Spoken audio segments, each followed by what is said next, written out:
Hey, well, hello, good morning once again, or good afternoon, wherever you are listening or watching from. Welcome to Tottenham HotSpur USA. This is a pre-game uh, lineup and also a quick recap of what took place on Wednesday. Tottenham going through to the next round to see Newcastle up at Newcastle, and that's always a tough place to play.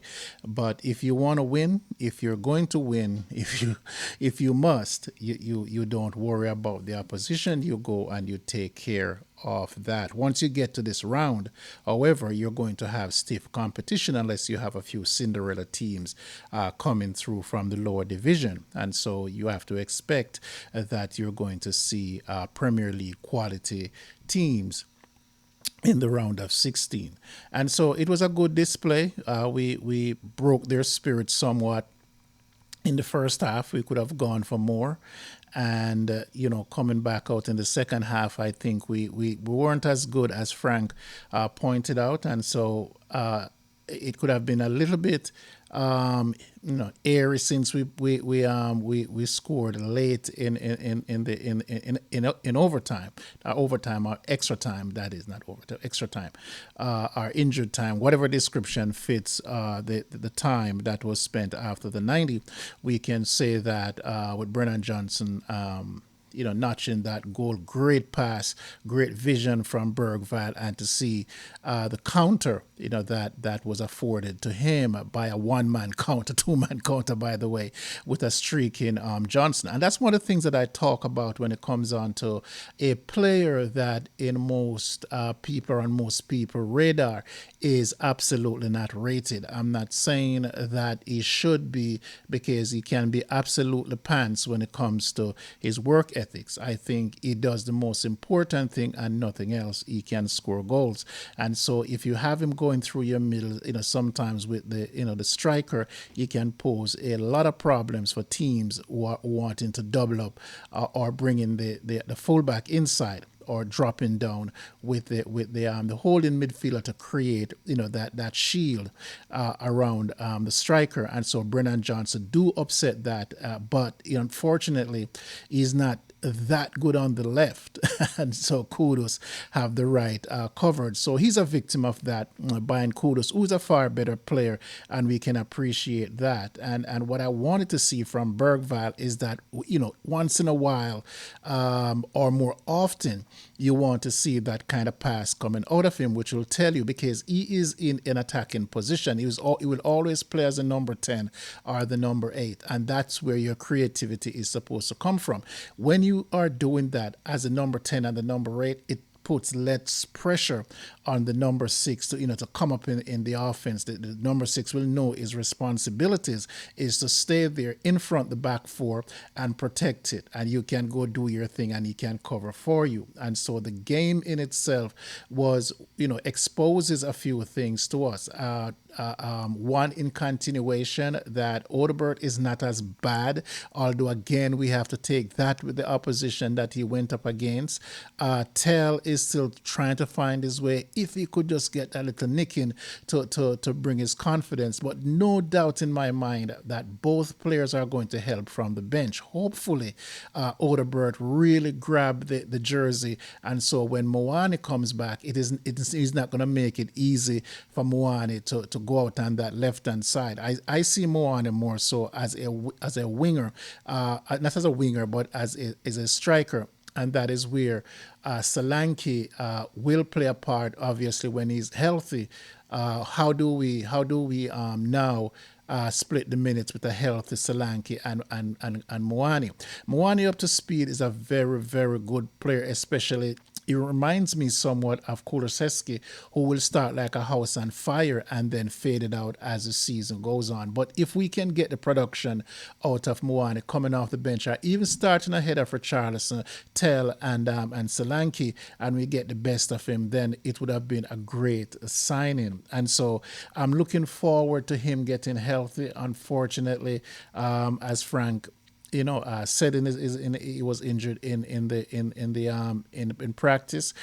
I mean, these guys seem like they're busting their hump. The competition is hard for places, or knowing that you're going to be the first off the bench, you can always prepare yourself for what's to come. That is a good thing in a club that's healthy when you have competition. You saw Udogi, how he approaches the game, seem like he's back 100%, and therefore he's going to want to claim back that position from Jed Spence, who is a full international right now, and therefore, isn't a full international? Will was called up. He didn't start, but he did make his debut for England, and that is a good thing. So now we see where Spence will have to play some part, with a full international in Paro on the right side. So there's healthy competition in there. As far as the back is concerned, where you have Romero and Van de Ven, we are not seeing much competition there. I think when you go to a back three, you probably can slide Danzo in there and go to a back five defending,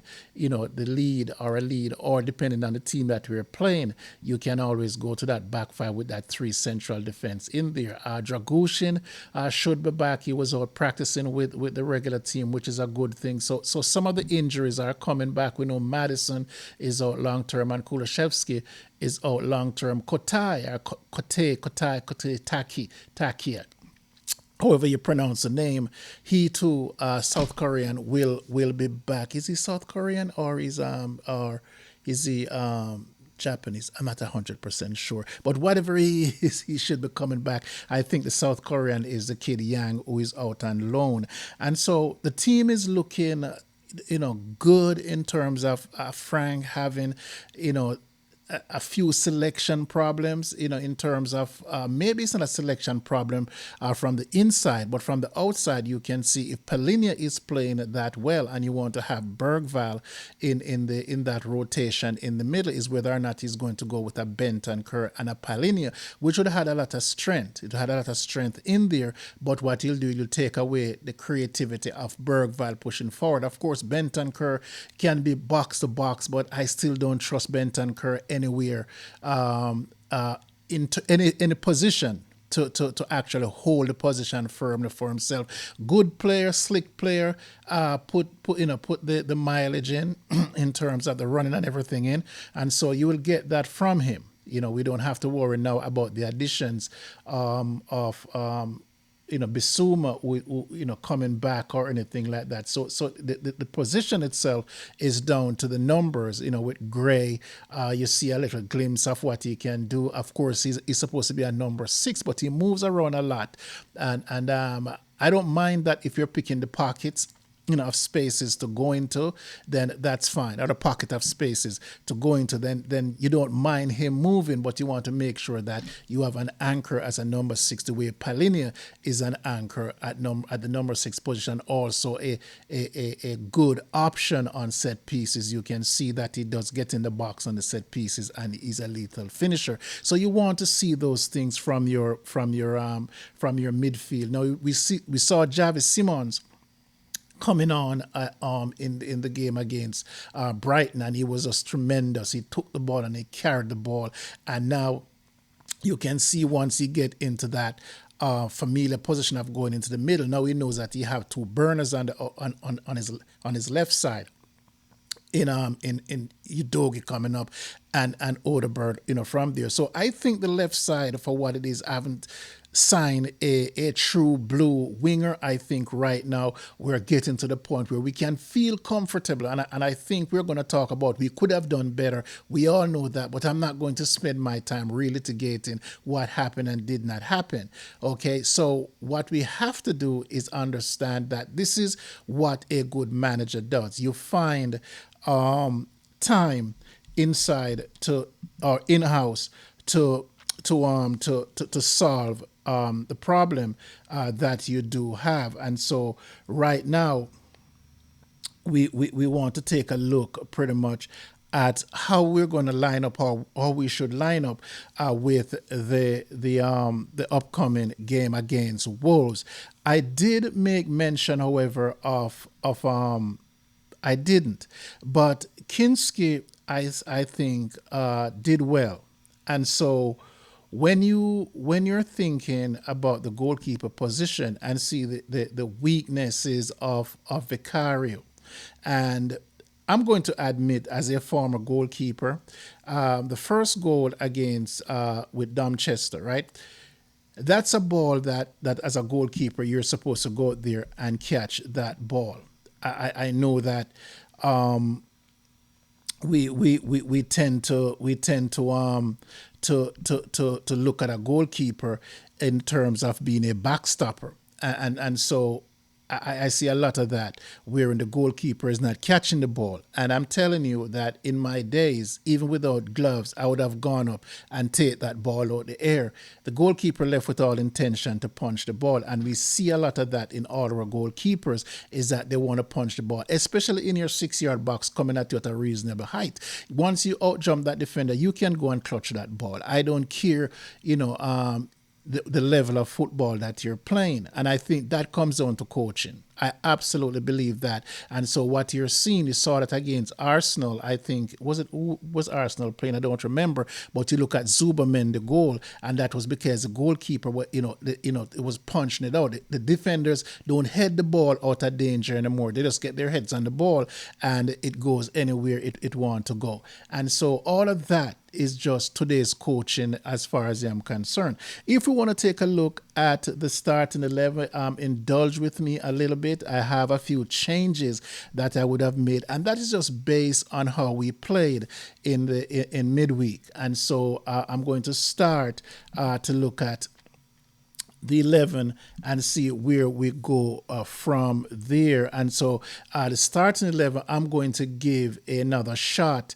at the wing position to Wilson Odobert. I think you want to give him enough time so he could actually round into some form, and so I will give him another shot at that left wing position. Unfortunately, Solanke is not ready, and if by the time this is broadcast is ready, then you will understand why I have Richarlison as the striker in there. I don't think we have the option of playing Tell, and even one of the things that really disappoint me in terms of a player is Dane Scarlett. I've been saying this for a long time, that Dane Scarlett needs to be sold. I can't make it any clearer.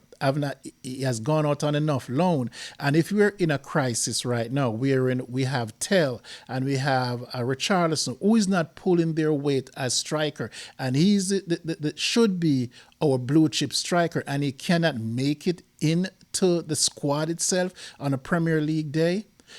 Because remember now, he's going to be in the squad because of the UEFA rule. So he's basically making up numbers. And what is that doing for his career?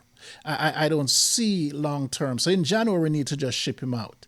Okay, and maybe in a case like this, we can actually promote one of the youngsters to take the spot if you want someone just to warm the spot, depending on what we're doing in the Champions League. I know he wants to be a part of the squad, and that's good for him, but as far as everything goes, he needs to be playing. And so, this is where, I'm spending some time there because I want to understand that his career is not going as well as it's supposed to, and I would hope that they send him out on loan or just sell him period so he could restart his career. So we're going to go there with Richarlison as the striker. And next, as we look at the wide man in Kudus, we're going to be having Kudus as the right winger set up. So we're going to go three across the front line in that respect.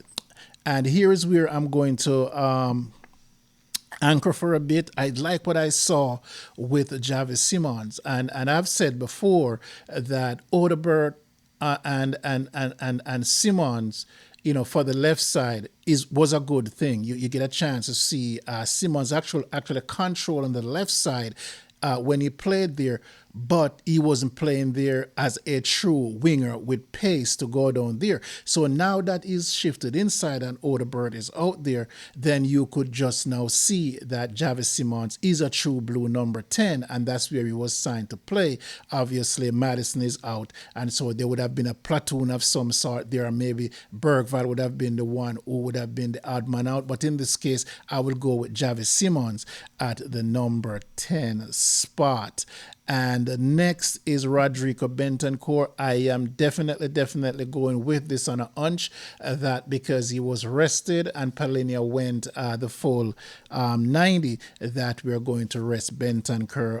We're going to rest Palinia and bring Bentancur to partner the man, the improving Lucas Bergvall in the middle. So you can see how I'm actually building out the team here. That's a lot of attacking that's in there, except right now for Bentancur, who is a mover, not really a stud number 6. He does move around a bit, and so I will take a look at him to see how he plays with Bergvall and Simmons, who's supposed to be getting the bulk of the ball going forward. So I'm looking forward to see this combination, to see how this combination work. I'm resisting sitting Bergvall for to go with a two that a Bentancur and Palinia, which is doable. It might turn out that way, but for me, this is the midfield I would like to see on a Saturday.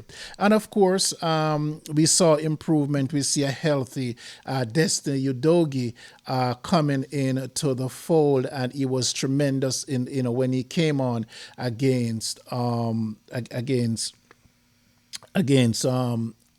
Brighton, and he did play well midweek as well. So I will go back for Destiny to supplant Spence on the left hand side, because I have another spot for Spence over there on the right side, but I will get to that in a minute. Of course, the central defense week, both were rested in this case, so they automatically pick themselves. I'm going for Mickey Van de Ven. No need to to expound on that more than it is, including same for Romero. Their spots are sure as long as they're healthy. They are going to be the fulcrum of that defense. Both of them are going to anchor the back line. And then here is a change why I said let's drop Destiny Udogie on the left-hand side, because we're going to bring the ever-improving and exploring Jed Spence on the right-hand side, and we need to give Porro a rest. He played midweek, he played before, and therefore we want to keep the rotation going, and also the competition for the spot going. And last but not least, by any stretch of your imagination, I'm going to go back against my better judgment with Vicario. And I'm truly picking Vicario because I think that is what Frank is going to do, is to go back to his number 1. But I would like Frank to surprise me and prove me wrong and go to a young Kinski in goal. And so as far as all of that is concerned, I want to make it clear that I prefer to have Vicario to lead the team, especially the fact that we are on the hunt right now. We are searching for those 3 points. So I would want to see Vicario definitely hold it down as the senior guy in there. And so the lineup itself is based for me on rest, on what we need, and I think this would have been the best lineup if we want to take a second look at that lineup. So you'll see as we go again with Bergvall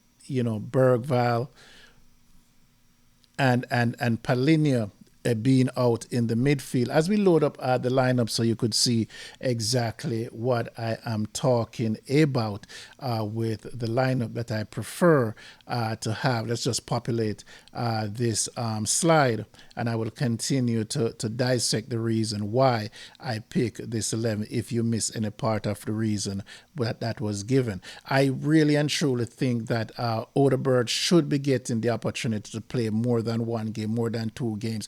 I don't think he did anything wrong in terms of what he did over the two games that he played, and therefore I would go back to him. Richarlison, by default, by what we have, I think will be the striker, and then more.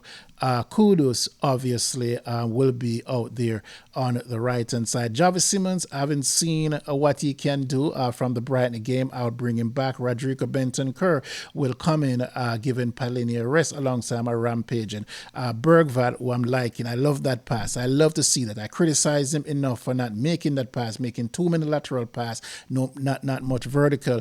And it's good to see that he actually proved me wrong by actually threading the needle with a streaking Johnson. Johnson did his thing, and that's how you get a good Johnson. Not enough thinking, not enough to do, just stick the ball in the back of the net. Improving on health.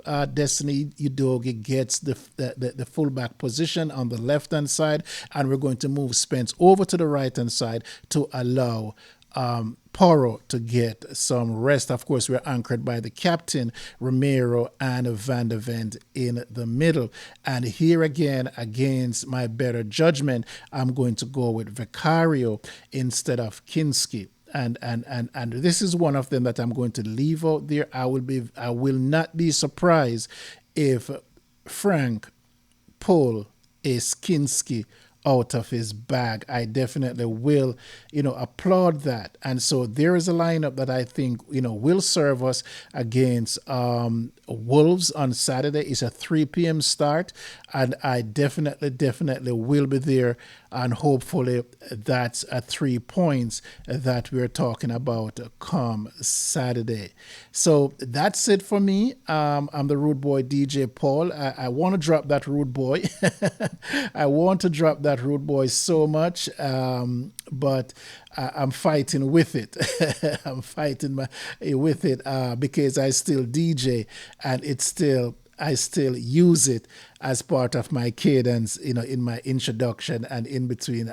But I just probably will eventually shake it, and I'm DJ Paul for Tottenham Hotspur USA. I'm just going to run that lineup and leave it on the screen for you in a couple of seconds. It will populate once again, and if I might go through it for those who might be listening and not reading the screen, I will tell you what my lineup is. It's a 4-2-1-3 for me in terms of the formation. I always like this formation because you can go to a 4-3-3 with it. It doesn't matter what it is, or you can go to a 4-2-3-1. It depends on what, and how the manager wants to play. It's still the same for me. Once you have the foundation of the back four, that's how it is going to pan out. So if you're listening on an audio platform, it will be Vicario in goal, Destiny Udogie and Spence as a fullbacks, Mickey Van de Ven and Captain Romero anchoring the centre back positions, and Rodrigo Bentancur coming in for Palini alongside Lucas Bergvall and Javi Simmons at the number 10 playing in the engine room right there. And then we're going to go back to Wilson Odegaard, Richarlison, and Mo Kudos at the striker and wing positions. And there is your lineup for Tottenham Hotspurs against Wolves. Once again, be good, walk good, and come on, you Spurs. Bye.